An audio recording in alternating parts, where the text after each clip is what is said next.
നമ്മൾ ഇന്ന് കലണ്ടർ ചോദ്യങ്ങളാണ് നോക്കുന്നത്. ഒന്നാമത്തെ ക്വസ്റ്റ്യൻ, ഇന്ന് വ്യാഴാഴ്ചയാണെങ്കിൽ 125-ാം ദിവസം ഏതായിരിക്കും എന്നാണ് ചോദ്യം. അപ്പോൾ നമ്മൾ ചെയ്യേണ്ടത് ഈ തന്നിരിക്കുന്ന 125 അതിൽ നിന്ന് 1 കുറച്ചിട്ട് 124 എടുക്കുക. അതിനെ 7 കൊണ്ട് ഡിവൈഡ് ചെയ്യുക. 12-ൽ 7 ഒരു പ്രാവശ്യം 5, 7. 12-ൽ നിന്ന് 7 കുറച്ചാൽ 5, ഈ 4 ഇറക്കി എഴുതുക 54. 54-ൽ ഏതാണ്ട് 7 പ്രാവശ്യമുണ്ട്. 7 7 49, ശിഷ്ടം 5 എന്ന് കിട്ടും. അതായത് തന്നിരിക്കുന്ന ദിവസം എന്ന് പറയുന്നത് വ്യാഴാഴ്ചയാണ്. ഈ റിമൈൻഡറാണ് നമ്മൾ എടുക്കേണ്ടത്. ഈ വ്യാഴാഴ്ചയോടെ 5 കൂട്ടുക. അതായത് 1 2 3 4 5, 1 2 3 4 5. ഇപ്പോൾ വ്യാഴം, വെള്ളി, ശനി, ഞായർ, തിങ്കൾ, ചൊവ്വ. അതായത് നമ്മുടെ ആൻസർ എന്താണ്?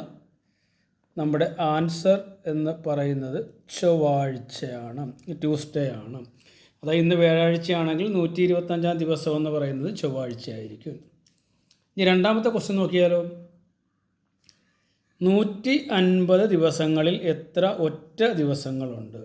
അത് കാണുവാനായിട്ട് ഒന്നുമില്ല, നമ്മൾ നേരത്തെ ചെയ്തതുപോലെ തന്നെ ഇവിടെ എല്ലാം നമ്മൾ 7 കൊണ്ടാണ് ഡിവൈഡ് ചെയ്യുന്നത് കേട്ടോ. 7 കൊണ്ട് ഡിവൈഡ് ചെയ്യുക, നമ്മളതിൻ്റെ റിമൈൻഡർ എടുക്കുക. ഇപ്പോൾ 150-ന് 7 കൊണ്ട് ഡിവൈഡ് ചെയ്താൽ നമുക്ക് 2 പ്രാവശ്യം 7 ഉണ്ട്, 14 എന്ന് കിട്ടും. 1 0. 10-ൽ 7 ഒരു പ്രാവശ്യമുണ്ട്, 7. കുറക്കുമ്പോൾ നമുക്ക് 3 എന്ന് കിട്ടും. അതായത് ഇവിടെയുള്ള ഒറ്റ ദിവസങ്ങൾ അല്ലെങ്കിൽ ഓഡ് ഡേയ്സ് എന്ന് പറയുന്നത് 3 ആണ്.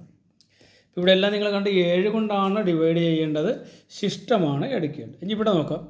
2024, അതായത് കഴിഞ്ഞ വർഷത്തെ കലണ്ടറാണ് അല്ലേ. 2024 കലണ്ടർ വരുന്ന അടുത്ത വർഷം ഏതായിരിക്കും? ഇത് കാണുവാനായിട്ട് തന്നിരിക്കുന്ന 2024-നെ 4 കൊണ്ട് ഡിവൈഡ് ചെയ്യുക. ഇപ്പോൾ 2024 മുഴുവനും 4 കൊണ്ട് ഡിവൈഡ് ചെയ്യേണ്ട കാര്യമില്ല. നമ്മൾ ലാസ്റ്റ് 2 ഡിജിറ്റ് എടുത്താൽ മതി. 24 എടുക്കുക.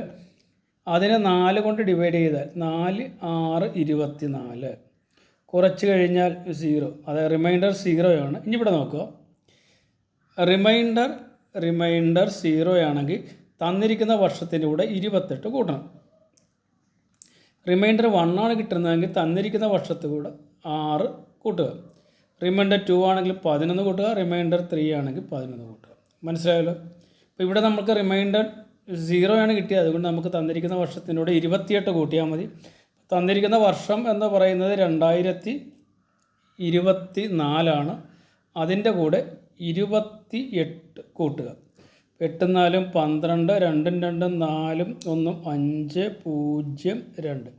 അതായത് 2052. 2052-ലായിരിക്കും ഈ 2024 കലണ്ടർ ഇനി വരിക.